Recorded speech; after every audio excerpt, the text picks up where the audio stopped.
Have you ever felt like your mind is working against you? Like no matter what you do, you can't switch off negative thoughts. You can't feel as positive as you want to feel. And it almost feels like your brain is wired that way. Now here's the thing, I don't believe that's entirely true. What's up YouTube? It's Ben, and this video is about how you can train your brain to experience a positive life. After going through a brain injury, I've seen how adaptable the brain really is. And I've come to a belief that might challenge you. You can train your brain to experience life more positively. Maybe not perfectly and maybe not in every situation for everyone, but far more than most people think. And the reason why this is important, why this matters, is because your mental health doesn't just affect one aspect of your life, it affects every area. Your relationships, your work, your confidence, your decisions, your energy, and your future. So in this video, I'm going to break down why your perception shapes your entire life, how your brain can actually be trained, the habits that rewire your mind, and how to start shifting your mental state today. So firstly, an idea that I don't think many people realize is that life isn't just what happens to you, it's how you interpret what happens to you. And for an example, two people can go through the exact same situation,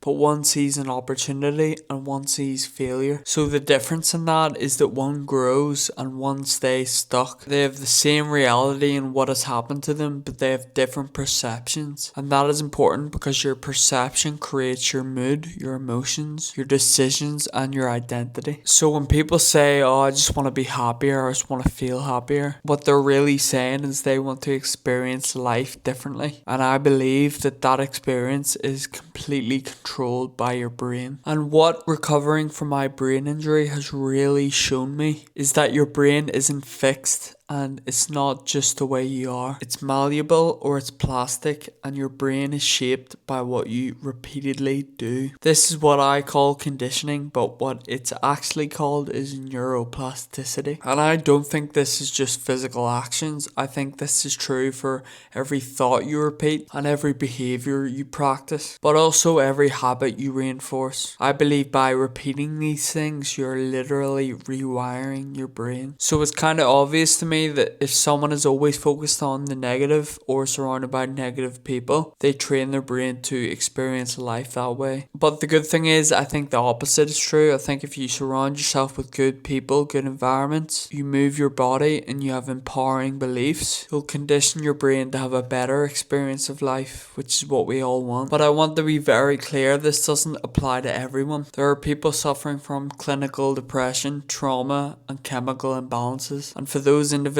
this isn't a case of just thinking positively. I don't want to dismiss real mental struggles, but I do really want to urge for the majority of people that they have way more control over their mental health than they think. And I just think most people aren't using their control. And the reason why this is important is because your mental health affects every aspect of your life. So if you improve it, surely that is the highest return on investment thing you can do. When your mind is in a better place, you make better decisions, you take more action, you handle stress better, you have better social relationships, and you see opportunities, not problems. It's not just about going around feeling good, it's about performing better in life. I think your mental health is conducive with success. I think it's the foundation of it. So I believe everyone should have daily habits that contribute to their mental health, because I'm saying that your brain is trainable. So how do you actually train your brain? I think these are the core habits that have the biggest impact. And we'll start with exercise, one of the main ways and best ways to change your mental state. It releases endorphins, it reduces stress, it improves your confidence, and it increases your energy.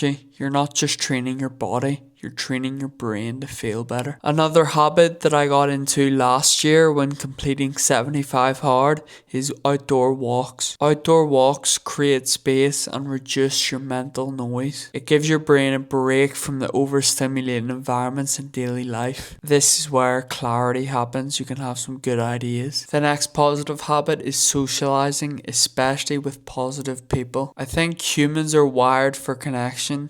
Isolation is needed at some points, but over the long term, it's not good for your mental health. Also, positive beliefs, because they act as filters for how you see the world. If you believe nothing ever works out for me, you'll find evidence for that. If you believe I can figure things out, you'll act differently. Beliefs aren't meaningless, they're not just thoughts. Be aware that they're instructions to your brain. Reading is another beneficial habit for training your brain. What you consume shapes how you think. If you're always consuming low value content, negative news and drama, that will create your mental environment. Reading upgrades your thinking and your mental environment. I also think journaling is one of the most underrated tools. It helps you to process each day, identify problems and gain clarity. Gives you awareness to what you're doing in daily life, and that's the first step to changing things. The next influence would be your environment. Your inputs and surroundings matter more than you think. The physical space, the digital environment, and your social circle, they all influence your mental health. If your environment is negative, it's an uphill battle, and when it's positive or supportive,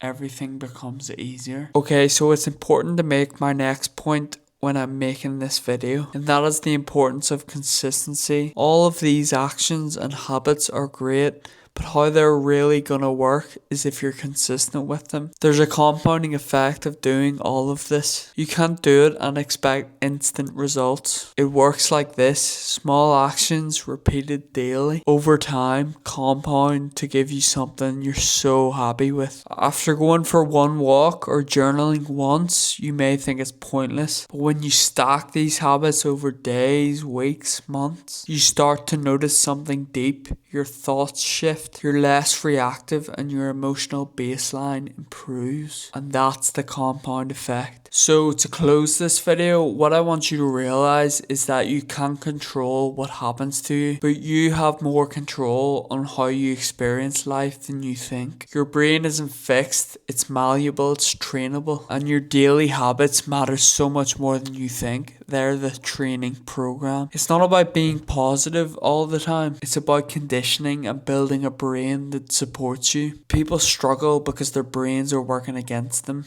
You need to realize this and try and get it on your side. Because when you improve your mental health, you don't just improve how you feel, you change your whole life. Thank you so much for watching. Please like and subscribe if you took anything from this video. Start small, pick a habit and commit to it, and improve every day. Peace. These days I'm on some big man settings. Check these settings.